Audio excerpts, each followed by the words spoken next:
Welcome back to Sikkim 365 Radio. This is Paul Catalina's Top 5 at 5:55, presented by Champion Salon and Barber. To book your appointment, go to championsalonandbarber.com. Top 5 things Texas needs to do in the offseason. This is from the fans to Steve Sarkisian all the way up and down. Remember when you did one of these with the defensive coordinator who I said I didn't know his name, and I got just lambasted by Texas fans because he was, I should have known. Craig got it worse because he's like, I don't know anything about people. No, I just said I don't know a lot about him, and I was grilled. Say, how could you not know about Coach K and all his how do you greatness? Say his name? Now he wishes you don't know how to say his name. Yeah, and it was just simply I don't know much about him. In the months since I even said that, I've learned a lot more about a whole lot of college football because we've turned into more of a national show. But at the time, when we were Big 12 Baylor based, and I don't know everything about everybody, but I've sure learned a lot about him now, and I don't think he's necessarily the main problem either. But, that is kind of funny in hindsight how defensive people got, and you just lost to Kansas on Saturday in Austin. So. You gave up 57 points, too. Yeah, to the third-string quarterback. Was Sarkisian's comment today about a third of the roster changing over was a shot at Tom Herman in recruiting? No, I think it was a shot at the guys. The culture? The culture. Right, I think it was another bad sign is what it was. Yeah. All right, number 5, embrace the reality of your situation. I think this is something that Texas has not done. I think that they, as a fan base, as a university, as an institution, think that they are just one guy away from fixing this.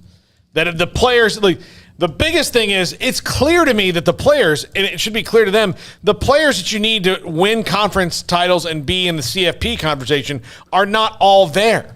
But because people listen to recruiting rankings strictly, they say, well, they've got so much talent. Do they? Do they really? Yeah. Maybe they don't. And maybe they've not done a good job of identifying talent that's going to reach its peak while it's at Texas and not its peak before it gets there.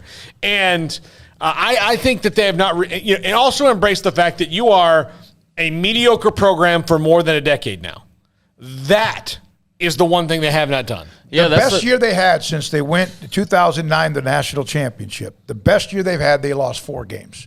When they beat Oklahoma, then lost to them in the Big 12 game, and then beat Georgia. And that isn't like 5 years. That's 12 years now we're talking about, where they've dropped it, at least 4 games every single year? I mean. Seemed like it close. Yeah, so I think the whole, We're Texas thing is great, and people have fun with that. But I think the whole We're Texas thing is also why it's taken this to realize, oh, wow, we are way farther away than we probably realized we were. And look, what if they would have beaten Oklahoma earlier this year? I mean, how different everything looks and how everything's fallen apart really since that game for them. But, yeah, I think there is a lack of reality at times that just because you have the name and the money that's all that matters, and that's going to automatically just plummet or throw you to the front of the mix always. And that's clearly not the case. And we've got 12 years of evidence now. Yeah.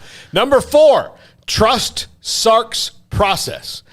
I mean, I know that he's on the hot seat all of a sudden, but you can't fire coaches every year. It's just not going to work. So you really have to just get out of his way and let him do his thing and see if it works. Yeah, it's funny because when I did my power rankings last week, I wrote on Texas, I was like, there's no way they lose to Kansas, right? And because I just, I had that thought in the back of my head of man, I certainly didn't predict the loss, so I think the scary part about this, Paul, is whether or not you believe that he can figure out the process. Mm-hmm. Maybe he can, and I know there's going to be some coaching changes, and there's certainly going to be a lot of roster turnover, but is that going to fix it? Is that what needs to change? Or, is Sark a guy who's going to regularly lose 3 and 4 games every year? I mean, when they hired him, that certainly wasn't the thought. When they hired him, this season certainly isn't what they pictured. He was big money, talking about splash hires. That was a splash hire. They had him ready to go the moment Tom Herman got his last bag out the door. They were ready to announce Sark.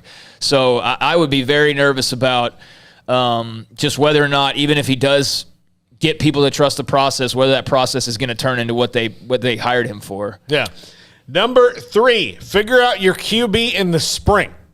I think this would really help them going forward into the offseason if they know who the starter is after the spring. But they didn't know it after last spring. They didn't know it after the summer, and I don't think they really know it right now. Well, Casey Thompson's way better than Hudson Card. Yeah. I mean, I don't think there's any doubt. I think Casey Thompson plays that whole game, they win that game. But, Yeah, I think to your credit, one thing you've been saying all year is you don't think they have the actual guy on campus, and I think that's now pretty abundantly clear that the great Texas quarterback that's going to lead them out of this abyss is probably not either Casey Thompson or Hudson Card. So is that their big 5-star recruit that'll be coming in, whose name is Malik Murphy, or is that a transfer portal guy? I don't know, but yeah, they definitely have something to figure out there, and it's been handled interestingly, to say the least. So yeah, that's a big one right there. Yeah. Number 2, hire a new defensive coordinator. Sorry, Coach K. Sorry, buddy, but. Well, how many have they been through? Yeah, that's one of the things.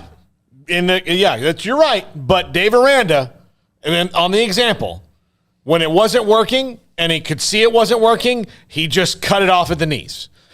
With Fedora and Wickline and Munoz wasn't working. It's not an indictment of them as coaches overall. This does not work here. And that wasn't a booster issue like sometimes other places the one you're talking about. That was him reacting. And look what's happened. So I wouldn't say do this every year, but right now you're in your first year and the second staff's always the better one. Do that. Hire a new DC. Your defense is a huge problem. It doesn't complement your offense. It's a scheme thing. Stop hiring the biggest name coordinator like they've done many, many times, even back in the days of Muschamp or whatever. Ron Roberts was not a big name defensive coordinator. He's at the University of Louisiana, right? Doesn't mean he wasn't a well-known guy in the coaching profession. He's been perfect complementary to what Dave Aranda. Those two together have been fantastic. Yeah, I think Texas suffered from losing some pretty good pieces, like Osai, for example, from last year's team. I don't know, man. That's going to be really interesting to see because I don't know if you feel like you've seen enough at this point to say he's definitely not going to be able to figure it out if we make a bunch of changes, like personnel-wise. Like, how much does that help out? Or just, I don't know. But there are going to be some heads that roll, that's for sure, and that would be a big one. That's going to be interesting. Now, part of this is also when I go back to accept the reality of situation, accept the reality of who Steve Sarkisian has been as a head coach. He's never been a guy who's had big-time defenses. Yeah. Washington didn't have a big-time defense. USC, not there long enough to even comment about it, but Washington was not a school that they did not have a big-time defense. Well, yeah, one of the things at Raymond and Waco, the scary part of the loss to Kansas was that they gave up 57 points. Oh, yeah, absolutely. Yeah. And the fact that they were able to come from behind, get a lead, and still lost the game in overtime, and to lose it on a 2-point conversion. But yeah, I mean, I'm really intrigued by what he does to change up the staff. I mean, you mentioned Aranda and what he did, and that was A++ on there. A quick and emphatic change. Yeah. Yep. And number 1, send the malcontents into the portal. And part of this is, like he said it today, there might be 33 new players on this team. He's got to get people who are at the University of Texas because they want the University of Texas to be better. And look, the three of us make fun of Texas all the time, and I'm going to tell you right now, Texas, you deserve it. Everyone deserves to be made fun of. Everyone in the world really deserves to be made fun of. And we're making fun of you, and it's all in good fun. But I'm telling you this, and this is coming from someone who dyed in the wool, does not like you. But this is the school that had Earl Campbell and Vince Young and Ricky Williams and guys like that. And those guys did not come about being Longhorns lightly. Tommy flippin' Nobis, they took it seriously. And this is a group of players who clearly doesn't. So are you the University of Texas that has this great history that has guys with statues outside? Or are you just a bunch of guys who wear orange on your shirts? That is the reaction you get sometimes from the fans, and I know that this is about the players, is but we've beaten A&M like 78 out of 103 times, or Baylor 72 and 12, or what. That doesn't matter anymore. There's a lot of teams like Florida and Nebraska, et cetera. They're all floundering. That doesn't matter. Kids today don't remember all that. Nobody points to all-time records after wins. No. I mean, no one does that. You only talk about it when you're on the losing end of things. It's like, yeah, but we've beaten you 50 more times in history. Well, what about in 2021? Because that's really all that matters at the moment. So since 2010, excuse me, Craig, Texas has lost 66 games. In Mac Brown's history, when he was there, he lost 48, and including a couple of those years I mentioned. That's where they are right now. Yeah, we got to run, but I want to say I don't want to put all the blame on the players either. And you know, and I don't think there's probably a ton of malcontents. I think there's some guys that are frustrated. I think there's probably guys like Joshua Moore that did need to get out of the program for them to take a step forward. But I don't think it's like a bad bunch of guys by any means. And I don't think there's, you know, some immense lack of talent. I think they do have some, not as much as they are hyped up to usually have, which is pretty much every year in most cases. But yeah, I mean, if there are Sarkisian's got a lot of work to do. Bottom line, he has got a lot of work to do. I think Coach K will probably be back on defense based on what Sarkisian said today.